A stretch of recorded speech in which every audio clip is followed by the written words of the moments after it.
How to fix Samsung Note 3 Neo. Bluetooth could not connect. Turn on Bluetooth tethering problem. नमस्कार दोस्तों, स्वागत है आप सभी का तिकराज यूट्यूब चैनल पर। तो दोस्तों, आज के इस वीडियो पर मैं आपको बताऊंगा कि ये जो स्क्रीन पे एरर है उसको कैसे आप फिक्स कर सकते हैं।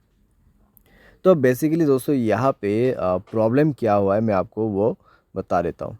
ठीक है, यहाँ पे आप देख सकते हैं मैं जब इंटरनेट एक्सेस इनेबल करने की कोशिश कर रहा था मेरे डिवाइस में, ठीक है, जो कि इस डिवाइस का ब्लूटूथ में यूज़ कर रहा था। तो इस डिवाइस का जो ब्लूटूथ है मैं इसको यूज़ कर रहा था और उसके साथ में दोस्तों जब मैंने सेटिंग पे जाके देखा तो मुझे इंटरनेट एक्सेस का ऑप्शन मिला। तो जैसे ही मैंने इंटरनेट एक्सेस के ऑप्शन पे क्लिक किया तो मुझे यहाँ पे बता रहा है कि could not connect, turn on Bluetooth tethering on this device. तो आपको क्या करना चाहिए, कैसे प्रॉब्लम सॉल्व होगा, आज के इस वीडियो पर मैं आपको सॉल्यूशन बता देने वाला हूँ। सिंपल सा सॉल्यूशन होगा यहाँ पे, ठीक है। कुछ बेसिक सॉल्यूशन मैं आपको बता दूंगा, उसके बाद सेटिंग आपको कैसे करना है। सेटिंग आप करने के बाद सॉल्व हो जाएगा आपका प्रॉब्लम, ठीक है। तो वीडियो के साथ बने रहिए दोस्तों यहाँ पे, और साथ ही साथ अगर आपने चैनल को अभी तक सब्सक्राइब नहीं किया है तो सब्सक्राइब करके बेल आइकन को क्लिक जरूर से कर लेना। अगर आप ऑनलाइन पैसा कमाना चाहते हैं तो वीडियो डिस्क्रिप्शन पर आपको उसका लिंक मिल जाएगा, और किसी भी प्रॉब्लम के रिगार्डिंग पर आप हमें ट्विटर पर फॉलो करके मैसेज कर सकते हैं, या तो फिर आपको स्क्रीन पर व्हाट्सएप कॉन्टैक्ट मिल जाएगा। चलिए दोस्तों, वीडियो शुरू करते हैं। तो दोस्तों, यहाँ पे आपको सबसे पहले क्या करना चाहिए, तो उसके लिए दोस्तों आप सेटिंग पर जाइए। सेटिंग पर जाने के बाद स्क्रॉल डाउन कीजिए और यहाँ पे आपको मिलेगा जनरल मैनेजमेंट। जनरल मैनेजमेंट, ठीक है। एंड देन आपको रीसेट पर क्लिक करना है और रीसेट नेटवर्क सेटिंग पर जाके आपको रीसेट सेटिंग पर क्लिक कर देना है, और उसके बाद अपना मोबाइल पैटर्न पासवर्ड जो भी है उसको सेट कर देना है, भर देना है और सेटिंग को रीसेट कर लेना है, ठीक है। इससे नेटवर्क सेटिंग रीसेट हो जाएगा, आपका ब्लूटूथ कनेक्शन भी रीसेट हो जाएगा। तो कनेक्शन पर जाइए उसके बाद में और ब्लूटूथ को इनेबल कीजिए, जाइए ब्लूटूथ के ऑप्शन पे, ठीक है। और उसके बाद दोस्तों यहाँ पे आपको उस डिवाइस को सेलेक्ट करना है जिस डिवाइस का आपको ब्लूटूथ टेथरिंग यूज़ करना है।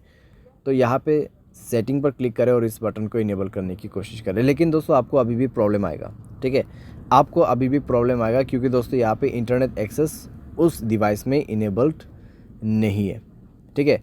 तो यहाँ पे दोस्तों आप देख सकते हैं कुड नॉट कनेक्ट।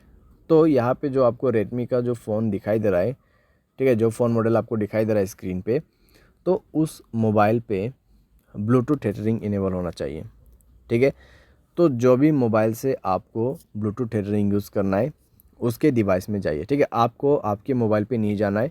ये प्रॉब्लम सॉल्व करने के लिए आपको वो दूसरे मोबाइल पे जाना है और उसके mobile hotspot and tethering option पे जाके उसके डिवाइस के ब्लूटूथ टेथरिंग को इनेबल कर देना है, ठीक है। इसको इनेबल करने के बाद ही दोस्तों आप अपने मोबाइल पे जाइए, कनेक्शन पे क्लिक कीजिए, उस डिवाइस पे इंटरनेट कनेक्टिविटी होना चाहिए, ठीक है। एंड देन ब्लूटूथ के ऑप्शन पे जाके गियर आइकन पे क्लिक करना है और यहाँ पे आपको इंटरनेट एक्सेस इनेबल करने का ऑप्शन मिल जाएगा और अभी काम कर जाएगा, प्रॉब्लम फिक्स हो जाएगा। तो कुछ इस प्रकार से दोस्तों आप इस प्रॉब्लम को फिक्स कर सकते हैं। ये जो प्रॉब्लम है दोस्तों बेसिकली आपकी डिवाइस में से नहीं आते हैं, ठीक है। जहाँ कहीं से भी आप ब्लूटूथ को कनेक्ट कर रहे हैं और जिस मोबाइल से आपको इंटरनेट एक्सेस चाहिए उस मोबाइल के ब्लूटूथ सेटिंग पर जाए, ब्लूटूथ टेथरिंग को इनेबल करें एंड देन आपके मोबाइल पे जाके सेलेक्ट कीजिए इंटरनेट एक्सेस को, ठीक है। ब्लूटूथ के ऑप्शन पे जाके इंटरनेट एक्सेस को सेलेक्ट कीजिए और उसके बाद कनेक्ट भी हो जाएगा, प्रॉब्लम भी फिक्स हो जाएगा। यहाँ पे दोस्तों मैंने आपको बेसिक सा सॉल्यूशन बताया। अगर प्रॉब्लम आते हैं तो आप रीसेट कर दीजिए ब्लूटूथ सेटिंग्स को। तो इस तरीके से दोस्तों आप अपने प्रॉब्लम को फिक्स कर सकते हैं। उम्मीद करते हैं आपको वीडियो पसंद आया होगा। Thanks for watching.